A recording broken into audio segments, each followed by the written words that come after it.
Microphone so all can hear.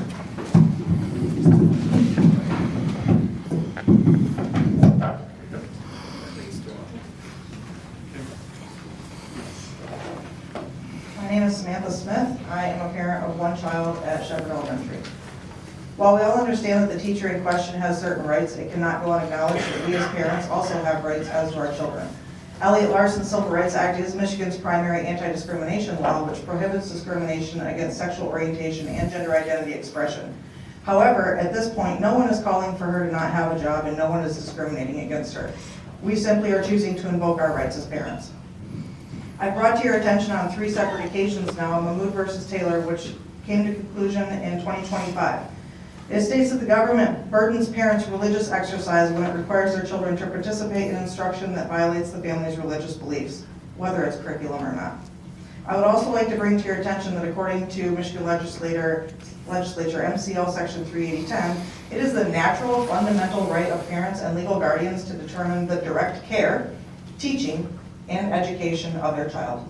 The public schools of this state serve the needs of the pupils by cooperating with the pupils' parents and legal guardians to develop the pupils' intellectual capabilities and vocational skills in a positive and safe environment. MCL 380-1137 states a parent or legal guardian responsible for the care and custody of a pupil enrolled in the school district may do the following: be present to a reasonable degree to observe instructional activity in a class or course in which the pupil is enrolled and present. So really, not only are you knowingly violating parental rights, as well as violating a clearly established statutory or constitutional right at this point, you're also putting yourself at risk to have parents sitting in this teacher's classroom daily to ensure the fact that she is in fact not giving instruction to our children about the topic of transgender, gender identity, or any other grossly sexualized area that goes directly against our deeply held religious beliefs.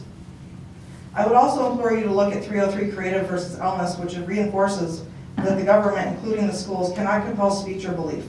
While the school itself may not be forcing this, we have many students who say that the teacher is.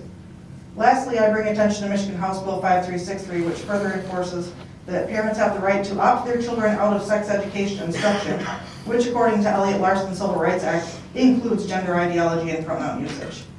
To this point, the school also has not put into place anything to actively prevent her from doing so, including and beyond policy, and is openly refusing to work with parents in regards to keeping one teacher from sexualizing hundreds of K-5 children, regardless of the law or our personal and religious beliefs.